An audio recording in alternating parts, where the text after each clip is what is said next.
Los buceadores consiguen recuperar los primeros 13 cuerpos dentro del barco hundido en Corea del Sur. Ya son 87 los cuerpos recuperados del naufragio del barco surcoreano Sewol. Condenan a cadena perpetua al capitán del ferry surcoreano que se hundió hace un año, causando la muerte a 304 personas. El ferry Sewol había sido remodelado unos años antes del fatídico viaje, agregando camarotes en la parte superior y más espacio para carga debajo. Estos cambios elevaron el centro de gravedad y causaron un desequilibrio de peso lateral, restringiendo sus parámetros de operación segura, aunque solo estaba certificado para llevar 1.000 toneladas de carga. Ese día llevaba 2.200 toneladas, incluyendo 185 automóviles. Además, se requerían 1.700 toneladas de agua de lastre para mantener el barco estable. El agua de lastre se almacena en la parte inferior del barco para contrapesar la parte superior y es esencial para la maniobrabilidad. Debido al nuevo diseño del Sewol, el agua de lastre era especialmente importante. Sin embargo, en este viaje, el agua de lastre se redujo a 760 toneladas para que el barco pareciera más ligero en el muelle y pasara la inspección portuaria sin levantar sospechas de sobrecarga. En conjunto, esto hizo que el peso fuera similar al de una distribución adecuada de carga y lastre, pero el resultado fue un barco muy diferente para navegar el estrecho canal que enfrentarían a las 7:30 de la mañana del 16 de abril. 2 miembros de la tripulación, un tercer maquinista y un timonel, comenzaron su turno dirigiendo el barco. A las 8:20, apagaron el piloto automático y tomaron el control manual para maniobrar a través del estrecho canal de Maengol. A las 8:46, el tercer maquinista instruyó al timonel que girara 5 grados a la izquierda. 2 minutos después, pidió 5 grados adicionales, pero se dieron cuenta de que el barco empezaba a inclinarse peligrosamente. En un error crucial, el timonel había girado 15 grados a la izquierda mientras intentaba revertir el último cambio. Podrían haberse recuperado de un giro tan brusco si la carga hubiera estado asegurada adecuadamente. Sin embargo, no había suficientes anclajes en el área de carga para sujetar los 185 vehículos en el nivel inferior. El giro repentino causó una reacción en cadena. Los automóviles y contenedores se deslizaron hacia la izquierda, haciendo que el barco se inclinara más. A las 8:49, el barco estaba inclinado 20 grados. La puerta de carga abierta se sumergió, permitiendo que el agua ingresara al área de carga y causando que la inclinación aumentara a 30 grados a las 8:50. Durante estos minutos, el capitán y la mayoría de la tripulación habían regresado al puente para ver qué estaba sucediendo. A las 8:50, los motores se apagaron y se ordenó evacuar la sala de máquinas.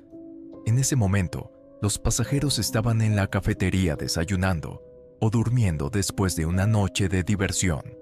Notaron la parada repentina y la inclinación del barco, pero no entendieron lo que esto podría significar. El sistema de intercomunicación fue utilizado por el oficial de comunicaciones para pedir a los pasajeros que permanecieran donde estaban y que no se movieran, alegando que sería peligroso hacerlo. Eran las 8:52 y la inclinación de 30 grados del barco se volvió significativa e inquietante. Los niveles más bajos se estaban llenando de agua proveniente del área de carga. El peso adicional continuaba hundiendo el barco. A las 8:55, el barco hizo su primera llamada de socorro. El servicio de tráfico de buques, como el control de tráfico aéreo para barcos, fue notificado de que estaban rodando y en peligro. El VTS notificó a la Guardia Costera para iniciar la asistencia. Para su sorpresa, un estudiante había llamado a la Guardia Costera unos minutos antes y ya estaban en camino. La tripulación reportó que el ángulo de escora hacía imposible la evacuación, a pesar de que el barco se estaba inclinando y tomando agua de manera irrecuperable. A pesar de esto, se instruyó a los pasajeros repetidamente que permanecieran en sus lugares. El Servicio de Tráfico de Buques, BTS, ordenó al muro de contención que informara a los pasajeros que se pusieran chalecos salvavidas y le indicó al capitán Lee que iniciara la evacuación de inmediato. A las 9:30 se dio la orden de comenzar la evacuación. Mientras los 15 oficiales en el puente recibieron claramente la orden, el resto del barco no estaba al tanto. Las comunicaciones en todo el barco pasaban por el mostrador de servicios en el tercer piso, mientras que el puente, en el quinto piso, se comunicaba solo por radio bidireccional con la tripulación de cubierta. No se sabe quién recibió exactamente las órdenes, ni cómo se compartieron los planes. Ningún oficial abandonó el puente para comunicar la información o asegurarse de que se llevaran a cabo las órdenes. Los pasajeros que lograron evacuar declararon que nunca se emitió un anuncio por intercomunicador para evacuar. A las 9:33, los pasajeros y la tripulación comenzaron a saltar al agua. Varios barcos de pesca cercanos y la guardia costera llegaron para asistir. Aquellos que estaban cerca de los balcones en los pisos superiores lograron salir. Aunque la inclinación del barco había alcanzado aproximadamente 60 grados. A las 9:38 se envió la última comunicación desde el puente del barco al VTS. Aunque el barco había perdido energía al menos 30 minutos antes, la falta de comunicación posterior no fue por problemas de radio, sino porque toda la tripulación de navegación, incluido el capitán, había abandonado la nave. La notificación general a los pasajeros seguía siendo: quédense donde están. Mientras tanto, maestros y estudiantes estaban en sus cabinas, apoyados contra las paredes, tratando de mantener la calma. Muchos estaban enviando mensajes de texto a sus padres, grabando videos y llamando a casa para compartir su miedo. Algunos estudiantes varones se movieron por el pasillo para ayudar a un grupo de niñas que no tenían chalecos salvavidas. Intentaron encontrar más en otra habitación y terminaron dando los suyos para que algunas de las niñas pudieran tener uno.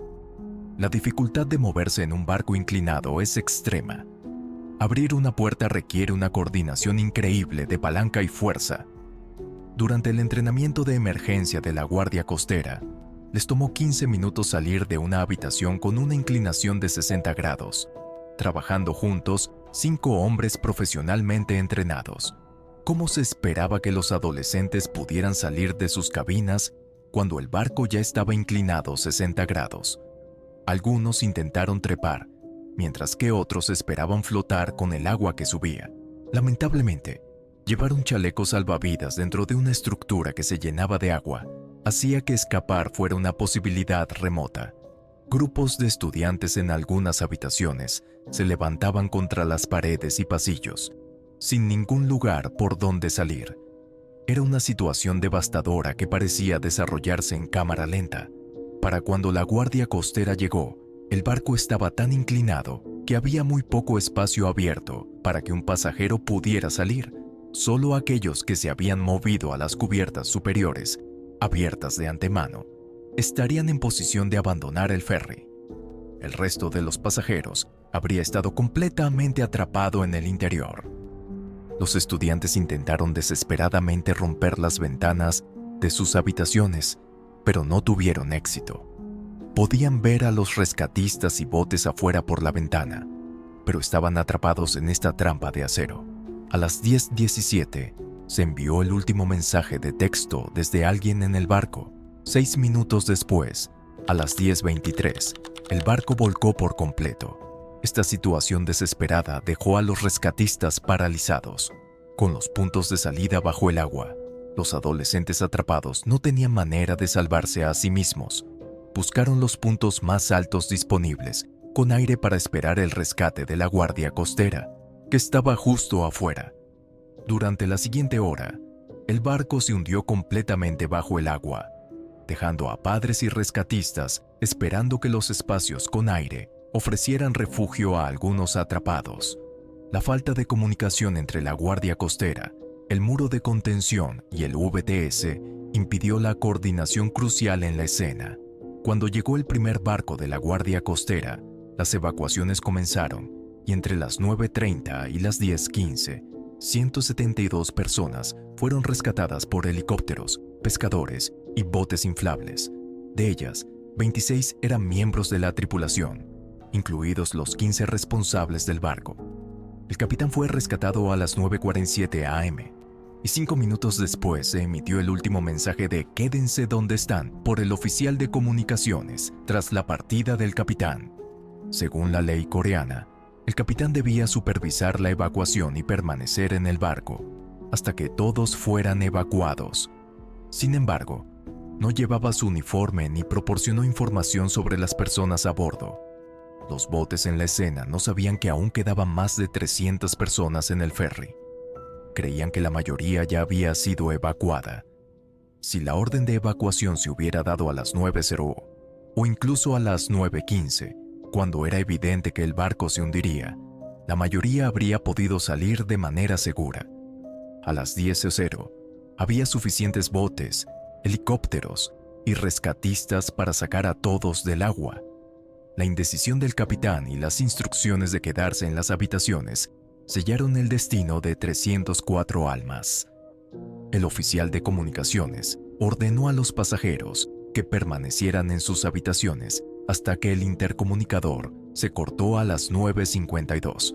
En ese momento, el barco alcanzaba casi los 80 grados de inclinación. Después de este anuncio, los pasajeros no recibieron más comunicaciones.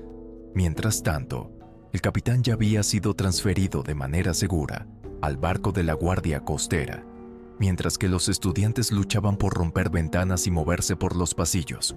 Imagina ser uno de esos jóvenes de 16 años, escuchando a tus profesores decirte que te quedes en tu habitación, sin poder mantenerse en pie debido a la gran inclinación.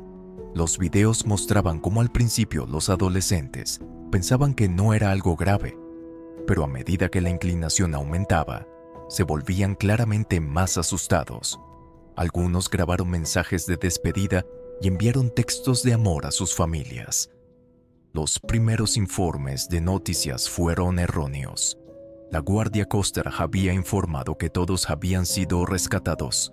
Sin embargo, cuando los sobrevivientes comenzaron a llegar en los botes de rescate, quedó claro que cientos de estudiantes seguían desaparecidos. Durante este tiempo, la presencia de la Guardia Costera en la escena era notable, pero no estaban abordando activamente el barco. Hubo una falsa esperanza entre los padres de que más niños serían rescatados de las bolsas de aire. Sin embargo, la realidad era que la Guardia Costera no estaba llevando a cabo operaciones de rescate directo en el barco. La omisión de este hecho crítico se hizo evidente con esta tragedia. Varios miembros de la tripulación que permanecieron a bordo fueron clave para salvar a los pasajeros que lograron evacuar. Los estudiantes sobrevivientes elogiaron sus esfuerzos heroicos antes de que estos tripulantes perdieran la vida junto con los pasajeros restantes. En los días y semanas siguientes, buzos privados ingresaron al barco para recuperar los cuerpos de los pasajeros fallecidos. Muchos miembros de la tripulación, funcionarios de la compañía y del gobierno, fueron responsabilizados por sus roles en esta tragedia evitable. Entre los múltiples factores contribuyentes, el más destacado fue la falta de instrucción a los pasajeros para que se trasladaran a las cubiertas superiores, preparándose para una posible evacuación. Este paso simple podría haber salvado cientos de vidas. Venga, cuéntame, ¿cómo te sientes tras escuchas esta historia? Suscríbete y deja tu like para vernos en el próximo episodio de La Verdad del Crimen. Hasta entonces, mantente seguro y sigue cuestionando.